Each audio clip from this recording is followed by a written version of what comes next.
Well, it looks like we really can find anything to complain about. Now it's Wordle. We'll tell you about the gripe a lot of players have about the game after it sailed to the New York Times. Also, a wild scene on a cross-country flight. Several people had to subdue a passenger who tried to open an emergency door mid-flight. We'll talk with someone who was on that flight, and he has quite a story to tell. Great to have you with us. We begin with a new crime epidemic sweeping the nation, shoplifting. It's the pulse of America. In New York, the largest city in the country, police are still looking for the suspect who punched a pharmacy employee in the face after the employee confronted him for shoplifting. So if that's going to happen, what's the motivation for an employee to intervene at all? Even Al Sharpton calling on Mayor Eric Adams last week to address crime.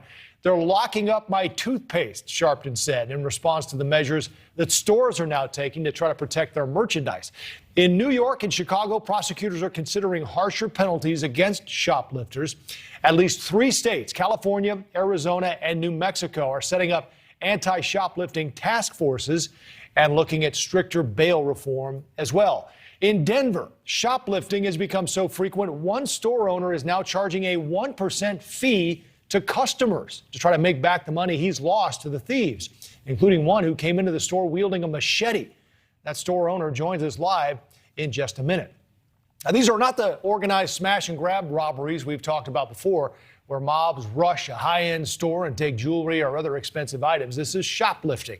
CVS says they have seen a 300% increase in theft from stores since the pandemic began. Rite Aid closed one location in Manhattan after shoplifters took $200,000 worth of goods from that one location in 1 month last December. We begin here tonight with Derek Friedman, who owns several sports merchandise stores in the Denver area and is now charging customers that 1% fee we talked about to recoup some of the costs from shoplifters. Derek, it's great to have you. First of all, how many times have you been hit? How bad is this for you? Well, I guess you kind of lose count when you're talking about 6 figures of losses. We're not talking 6 figures of losses in, a week like that Rite Aid. But, wow. For us, a small business, 6 figures of losses over the course of a couple of years. It's meaningful, and it really, really hurts for our employees who have to experience it and watch people come in and grab a couple things and, just walk out, as you said. Our employees aren't allowed to confront or get physical with shoplifters. It's just not worth it. I was going to ask you, what are you telling them to do? Just go ahead and let them go? I mean, the one video we see here, the guy has a machete. Yeah, I mean, that's a more obvious one when you're talking about someone who just grabs a couple jerseys or a bunch of socks and heads for the door. The instruction is to, politely ask for them to stop and pay at the counter, and that they're going to call the police. But at this point, when you're talking about cash bail almost being gone for the level of theft that we're talking about, or it's barely even a misdemeanor, which is some of the changes in the laws and the enforcement that results in just a revolving door, as our mayor called it. People get arrested and they're right back out, or they just have no fear of any repercussions at all. And so it's just the kind of activity that a really small group of people engage in. But when they're not discouraged from it, it has certainly seen a massive spike for us. Well, that's the thing is you just look at the brazen nature of this, Derek. I mean, people, to your point, it seems like these folks are not worried about getting caught. I mean, they're just, it's almost like they're smiling at the camera. The one person, I think, came back twice. Yeah, we had a guy that I think we have on camera who grabs a jacket, walks to the front. The employee asks him if he's ready and then takes the jacket before he walks out the door. Guy turns back around, goes all the way back, grabs another jacket as the employee is calling the police while there are other shoppers in the store. And yes, it's that kind of behavior that's just dramatically different than what we saw, right after I bought these businesses in 2014. I think I know the answer to this, Derek, but what happens when you call the police?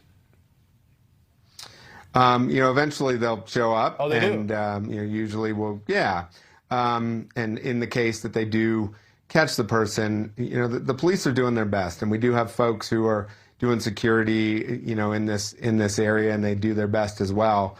But when you change the laws and there's really no repercussions for, or judges aren't enforcing, bail because they look at it as property crime, and it just doesn't, it doesn't have the same importance. And unfortunately, it has a really big impact on small businesses like ours. Right. Yeah. No, that wasn't a knock on the police. My point was that they have other more important things to do. I think you get the point. But what else can you do, Derek, as a business owner? Have you hire a security guard? Even then, there's not much we've seen these videos where the guards can do either. Yeah, it's very, very similar rules for a security guard. And, we have one store where there is a security guard on premise. If folks are just not afraid of anything that a policeman with a weapon can do, then, a security guard standing there isn't going to be, that much, create that much more fear either. So in terms of what we can do, we can have conversations like this. Where hopefully the right folks are hearing from it, and there's a change in terms of those who are making the laws, enforcing the laws, or the people who are in power right now are changing their attitude towards property crime. Well, and now they have a 1% fee tacked on as well, so the customers unfortunately are paying for this. Derek Friedman, owner of Sports Fan Stores in Denver, we appreciate your time. Thank you. I appreciate you. Thank you so much. So what are police to do in a situation like this where thieves think they can do basically whatever they want and get away with it? Let's ask former police commander in Anne Arundel County, Maryland, our friend TJ Smith. So TJ, you're seeing this in a lot of different communities. What do you do in law enforcement when people feel like there is lawlessness in their communities?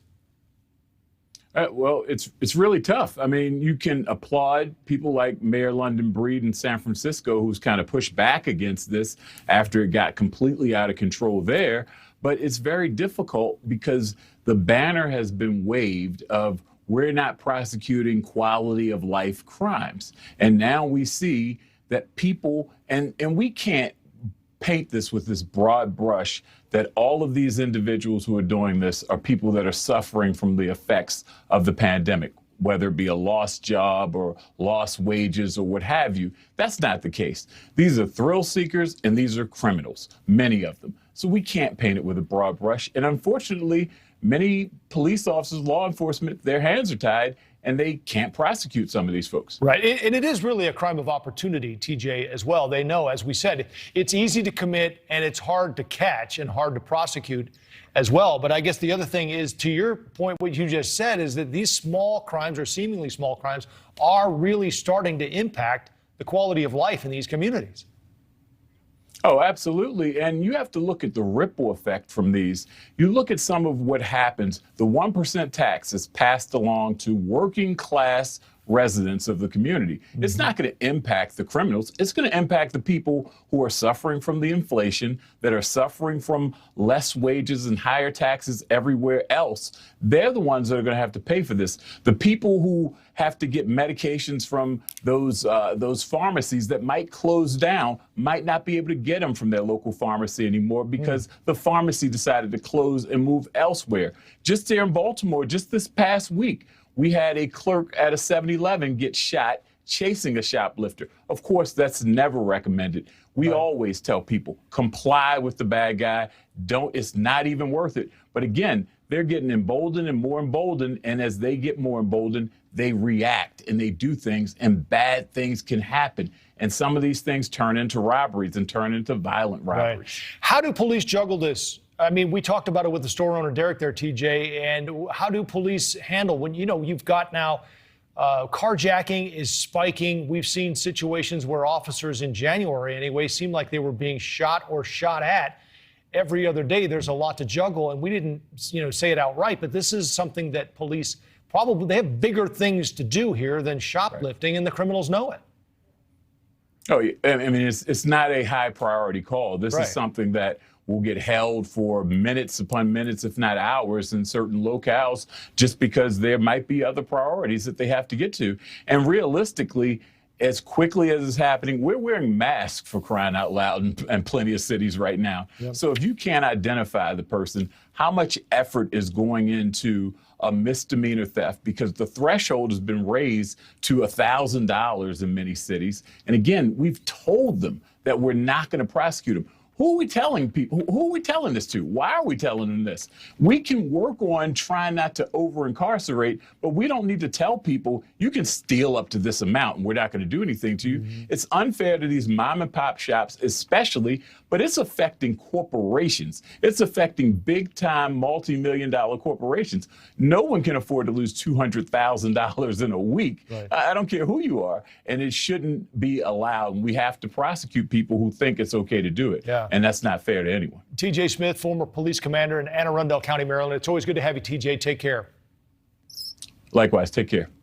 Now to the events unfolding at the Russia-Ukraine border. Thanks to social media and especially TikTok, it's all being documented by everyday people. Videos like these of Russian troops massing on Ukraine's border can be seen all over social media, and they're giving the world sort of an unprecedented view of what's happening on the ground ahead of a possible war. For more on this and growing tensions there, I want to bring in Fred Fleitz. He's the vice chairman of the American First Policy Institute for American Security and former CIA analyst as well. Fred, it's good to see you again. Let's start with this TikTok element. Is social media changing at least military intelligence, do you think? It really is. It's great to be here. You know, there were TikTok videos over the weekend of Russian tanks on roads driving to the border, which really was a very significant development since, you know, when you do that, you damage the roads. The tanks can only drive so far on their tracks before they need maintenance. This really was a sign that a pretty serious decision had been made to use these tanks in warfare. And for me, it was sort of a telltale sign that I thought a Russian attack on Ukraine was fairly likely. Well, we probably already know all this, I'm guessing, right? I mean, the government with its intel sources knows much of this, but does this change the narrative on the ground, Fred? It certainly makes the intel more available and more real to more people who are there. Well, you know, it also makes it harder for the government to say things that aren't true. If the Biden administration says there's not going to be an invasion, Russia hasn't made a decision, but Americans see tanks driving to the border, they realize they're not being told the truth. And the same thing is true for the Ukrainian government. Obviously, they would like to tamp things down. They don't want people to panic. But now we have this real-time information by ordinary people, and it's harder for governments to do things without being seen. I've been skeptical all along, Fred, especially the longer this has gone on. And several intelligence analysts on this broadcast have said they are as well. So let me just ask you first, in your gut, do you think Putin is going in?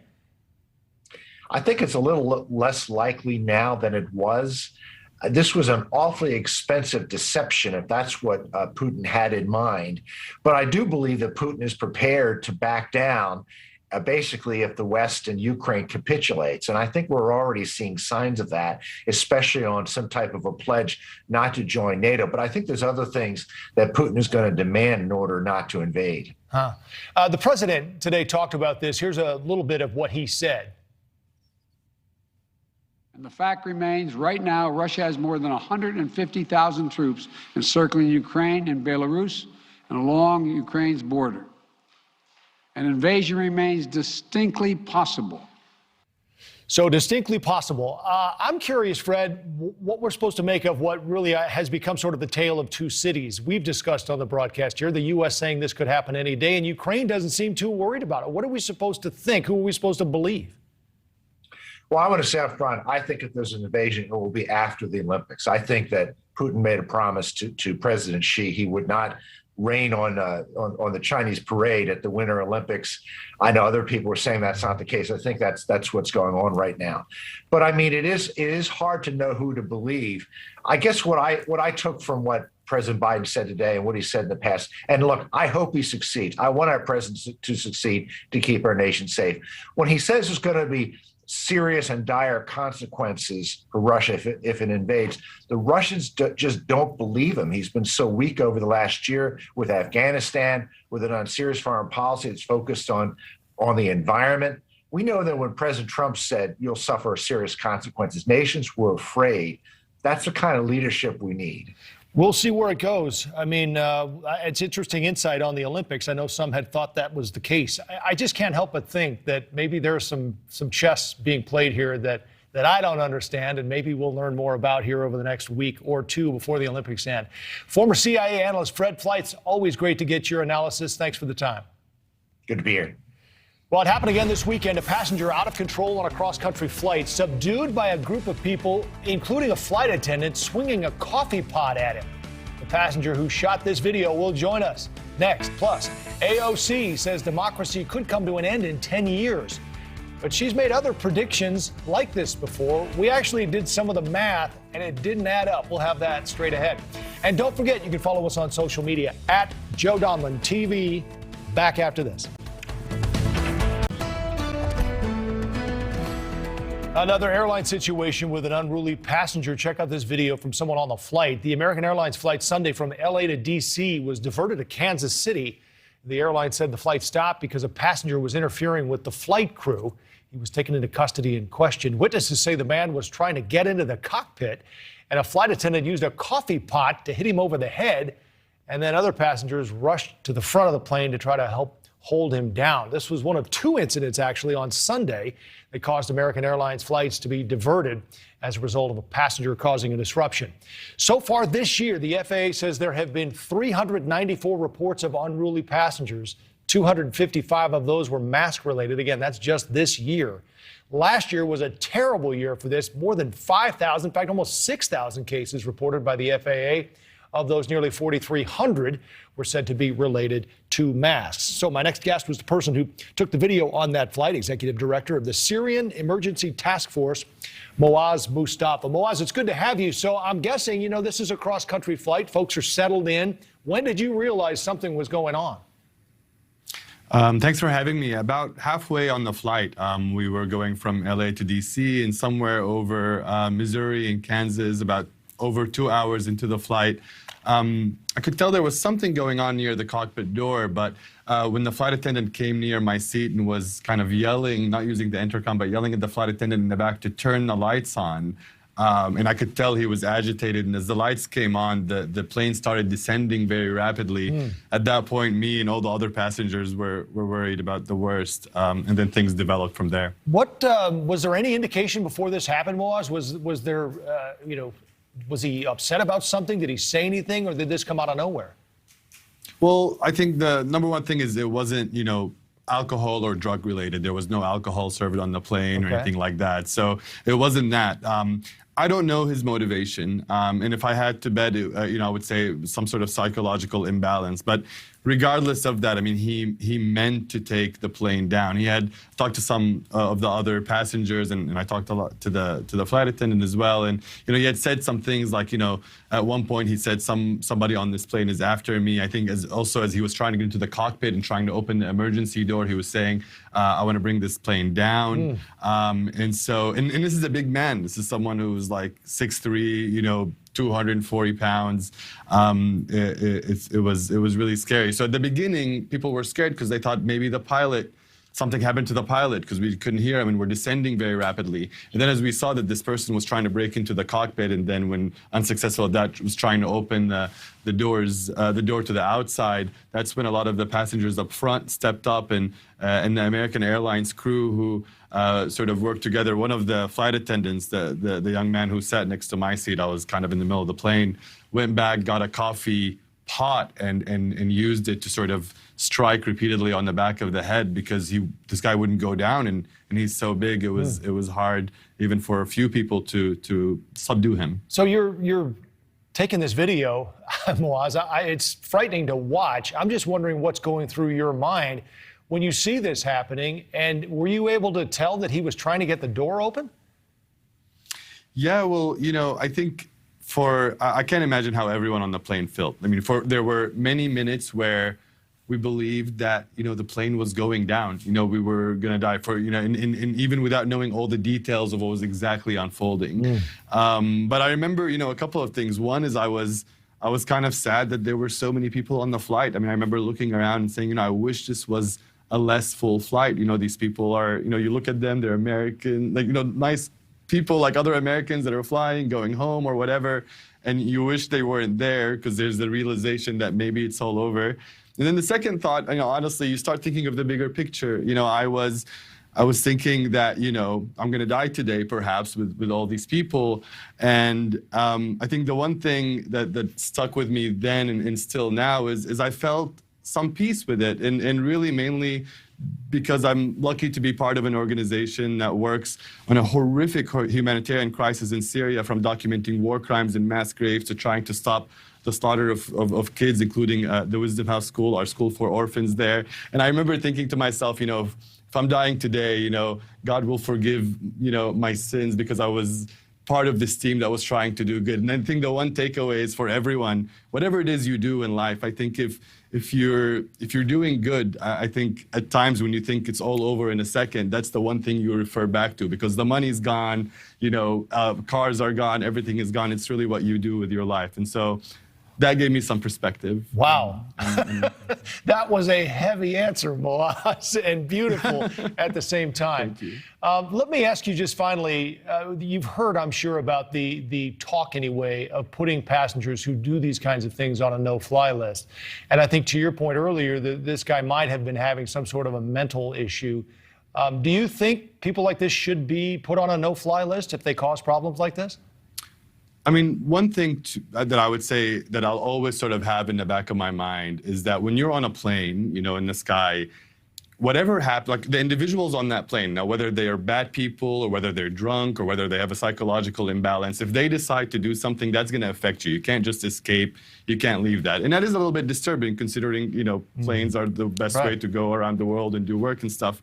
But because of how dangerous that is, I think it is important to ensure that we took all the precautions that people that are on these planes are not going to do something crazy. And so I do think that people that do not respect the crew, that attack them, and I give a lot of credit to American Airlines, the crew and the pilot, for how they handled all of it, these people should never fly. And the second thing is, I take comfort, and everybody should, that there's a lot of good people, right? I think our country, having gone through different, horrible things in the past years, we've learned that in these tough situations, we've got to work together. And it was these brave passengers at the front, including, I think, a veteran and a reservist in the Air Force that stood up and were heroes alongside the flight attendant and others. And so that gives comfort that even if there's one bad apple, most of the people are good, and really proud of those passengers and the crew that deserve a lot of credit for a happy ending.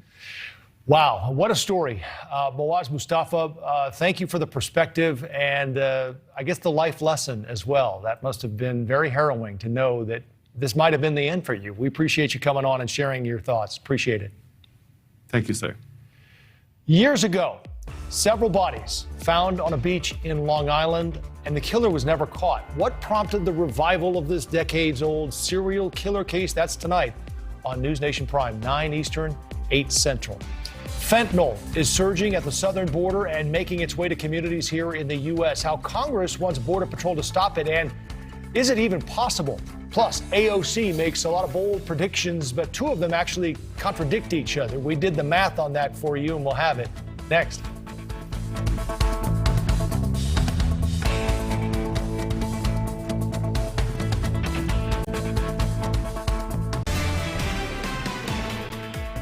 Progressive lawmaker Alexandria Ocasio-Cortez has some choice words about her place of work, and truthfully, it's something we can probably all agree on. After spending 3 years on Capitol Hill, AOC has come to the rather bleak assessment of the United States Congress, saying, well, there it is right there. Honestly, it's an S show. Joining me now to talk more about this is our friend, senior editor at the Washington Post, Mark Fisher. Mark, it's good to see you again as well. It's been a little while. So when I first heard this, I thought, okay, well, this isn't news. But I guess maybe the bigger news is the fact that this is something we can all pretty much agree on. Yeah, this is something that someone new to Congress, like Alexandria Ocasio-Cortez, has discovered. It's something that basically everybody in Congress would tell you in private, but she's coming straight out and saying it. She's coming straight out and saying that Congress doesn't work, it's dysfunctional. She even goes to the generational question. She says that it's run by a bunch of old folks and that is not representative of a new generation that she would like to represent. So this is very blunt language coming in a New Yorker interview that Ocasio-Cortez did. And it's something that appeals not just to a hard left electorate, but rather to the broader swath of the country that is populist, that includes Trump supporters, independents, Obama supporters, people who supported Bernie Sanders. She speaks that kind of populist language that Sanders and Trump did in the 2016 campaign, and she understands that she can do that in a way that appeals to a younger generation than they could. Thing is, Mark, it means different things to different people. I mean, to AOC, it's an S show because they can't get the Build Back Better plan passed. And to others who don't care for her, think that she's part of the reason it's an S show. So in essence, yeah, we all agree on it, but the divide remains. Well, yes, that's true. So they might have different policy prescriptions, but the attitude that she presents, which is one that the people are fed up, that the little guy in America feels ignored, feels rejected by the powers that be. That's something she has in common with both people on the right and on the left who kind of label or brand themselves as populists. Mm-hmm. Now, of course, her opponents like to think of her and like to portray her as a socialist or worse, but really, she has that classic populist appeal where she says the things that you think. That's the idea that got Trump so far, and she's working on doing the same thing. And she's doing it in Congress, which is even harder to do because Americans tend to hate Congress but like their own congressman. In this case, we have someone who's trying to reach out for a broader public and broader acceptance beyond her own district. That's hard for members of the House to do. Yeah, throw the bum out, just not my bum. But AOC does like to make headlines, and she does it quite often, Mark, as you know. And she has said here recently as well that she questions whether we'll have a democracy in 10 years. And she's not alone there. I've seen some polling on this, but for the skeptics out there, it sounds a bit like hyperbole. It does. It sounds rather sensational, and that's a big part of being a populist, to be the provocateur. And so she says, well, we may not have a democracy in 10 years, or we may be going back to Jim Crow in our racial attitudes and laws. Now, obviously, that's a rather extreme statement, but obviously there are also many efforts, as she points out, across the country to restrict access to the polls. And so there is a grounding in truth when she says that there are many Republicans who, rather than trying to win votes from independents and Democrats, are trying to restrict the number of people and the kinds of people who will get to vote on Election Day. So there's an element of truth to what she says, but she presents it in this very provocative, rather extreme way. This reminded us of another quote, Mark, and we went back and looked it up because she also said she was afraid the world would end in 12 years if we don't address climate change. And she said this back in 2019, so we did a little back-of-the-napkin math, which we like to do in our cave here. And based on these predictions, the world would end before democracy does. We'd all be dead, so there's that. Well, there is. Yes, so she's making a big push for climate to be addressed, and she's very critical of President Biden for focusing his initial efforts on the infrastructure bill rather than the Build Back Better package that includes so much money for addressing climate change. So she's upset about that, and she thinks that there's a younger generation that agrees with her, that that's the issue that really ought to be put first and foremost rather than building up our infrastructure of bridges, highways, and so on. Mm-hmm. Senior editor at The Washington Post, Mark Fisher. He always makes us smarter. Mark, it's good to see you again. Take care. Thanks, Joe.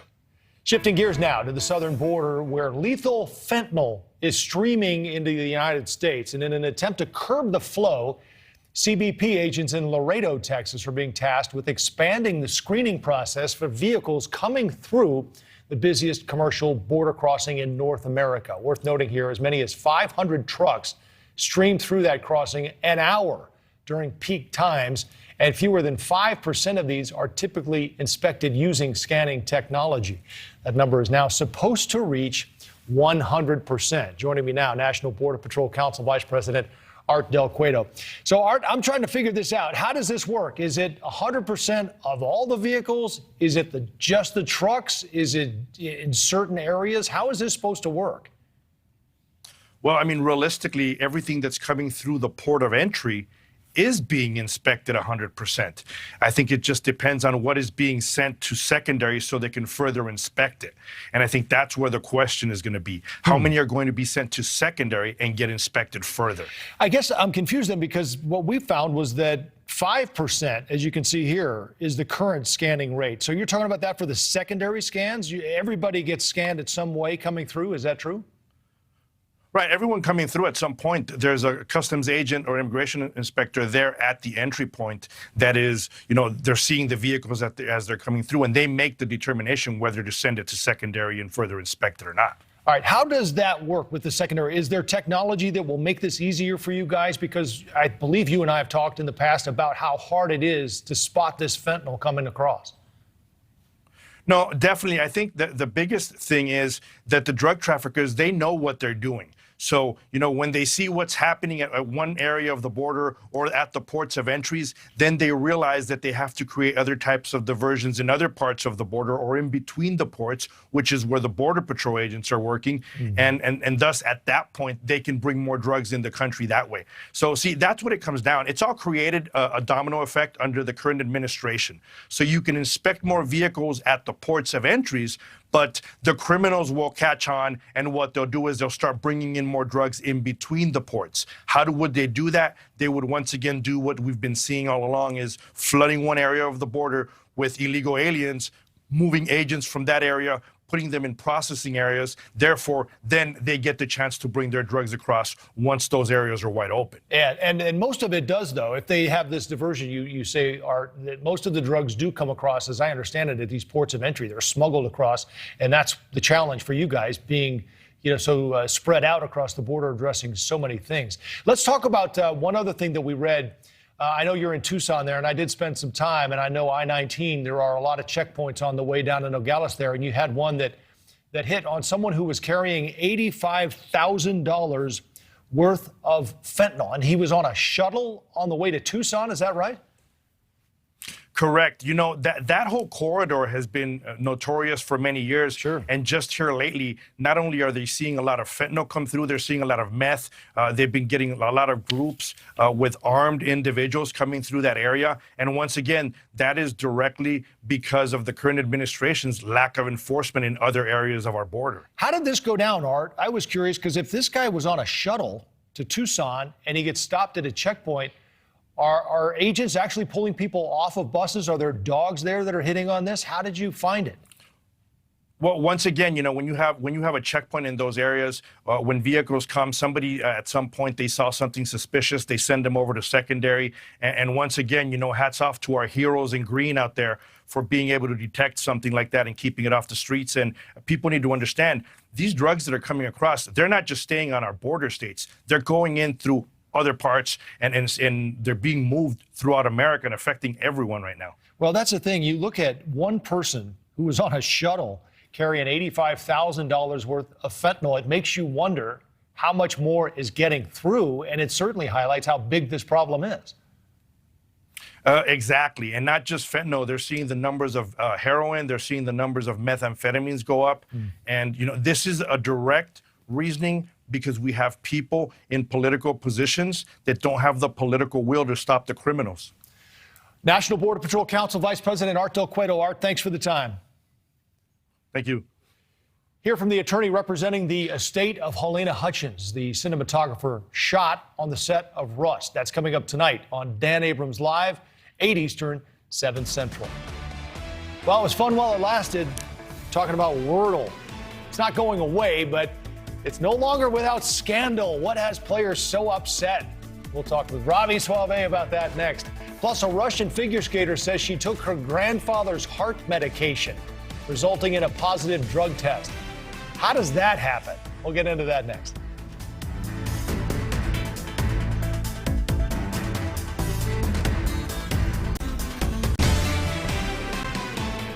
Well, if there's one thing we can all agree on right now, it's Wordle.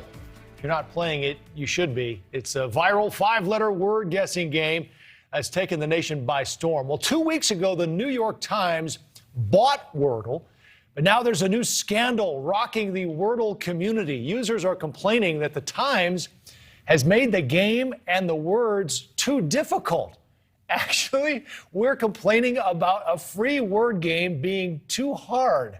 And people on Twitter are not happy about it. So it begs the question, has the New York Times ruined Wordle? 6 letters there, but hats off to the graphic department. Well done. To help answer that question, I'm joined now by a Wordle man himself, Reason senior editor Robby Soave. So, Robby, I don't know if you heard, but people have lost their winning streaks. Oh, the humanity! No, it's a big deal. This is a national outrage, a scandal. I want investigations. Okay. I want. So my streak is intact. I understand that some people, if you went to the different site because now it's hosted the New York Times, right. You lost your streak. I was with someone, a coworker of mine, a colleague, realizing that their streak was gone, and it was a pretty horrifying experience for them. So don't knock it. Deflated. Don't knock it. Robby, listen, this is why I knew you got my Wordles on the screen. We knew you'd be a perfect guest for this because I always check to see how you did on Wordle. But, I mean, people are not happy, and I want to show at least one tweet. I think we have a couple of them, but this one made me laugh out loud. Good morning to everyone except all of the staff at the New York Times, their families, friends, pets, and acquaintances. And people are hot about this, Robby. Look, I don't agree. Well, if they've made it harder, I think that's fine. We were all getting pretty good at it. There's two different strategies. There's a strategy to just win it, where you want to guess a different word second so that you eliminate as many letters as possible. But you're never going to solve it in 3 or 4 that way. So you got to restrict yourself to hard mode if you want to do that. Well, it's I don't believe in starting with a do, but that's just me. I know, yeah, that's one of those things. But I do have like 3 or 4 go-to starter words. Sure. My thing on this, Robby, is I guess to your point, it just happened to us. We were playing it in the cave before we came on the air here. And I couldn't get the word. I was 3 words in, and I had 4 of the 5 letters, and I couldn't get it. And so some of my producers were trying to help me, and it turns out I had a different word than they did. So I'm on a different site now. Yep.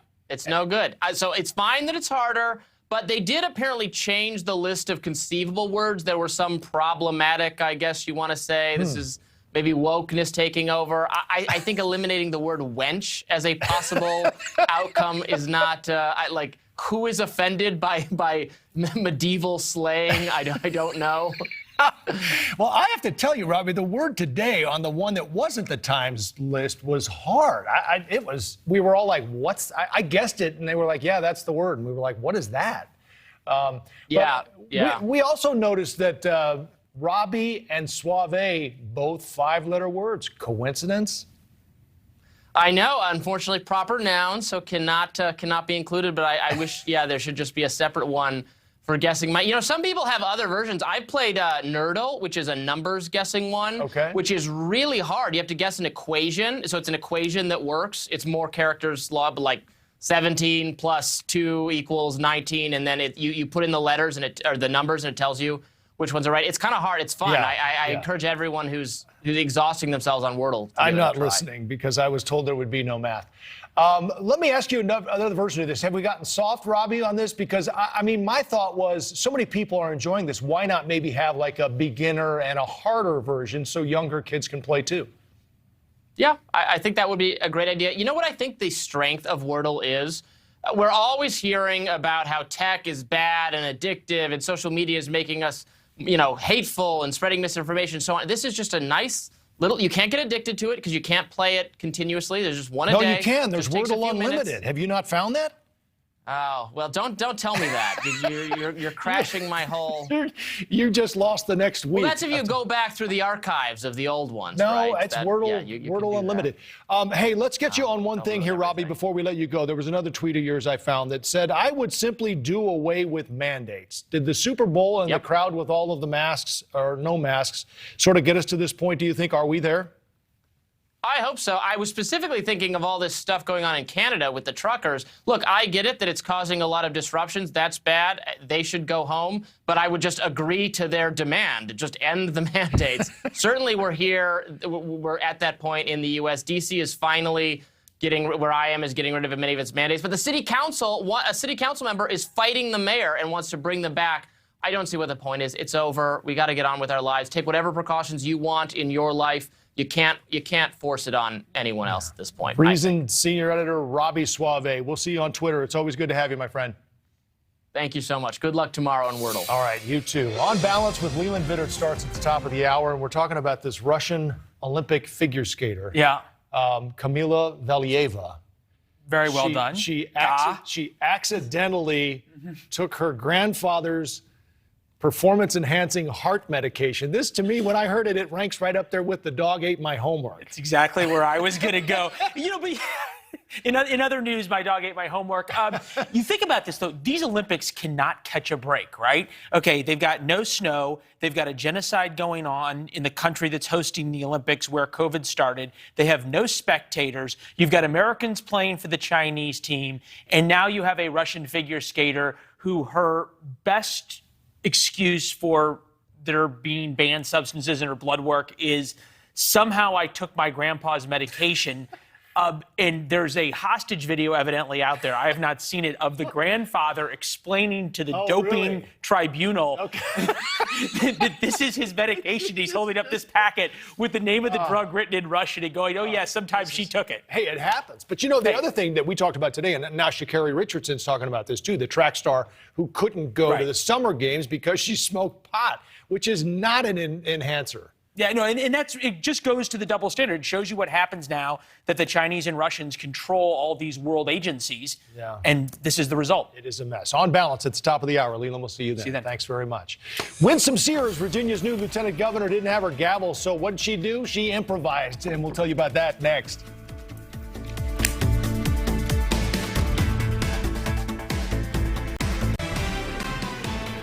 Virginia's Lieutenant Governor Winsome Sears had to get a bit creative to bring the state Senate to order yesterday. Sears said a prankster stole and hid her gavel. So, thinking on her feet, literally, she banged her patent leather heel on the podium to bring the Senate to order instead. The heel did just fine. One shoe can change a life. Ask Cinderella. Cheers. She was eventually given a replacement gavel. It says if anyone has seen her original gavel, let her know. But as a retired Marine, not surprised. Improvise, adapt, overcome. Thank you for watching. Click the red subscribe button below so you can get more of NewsNation's fact-driven, unbiased coverage.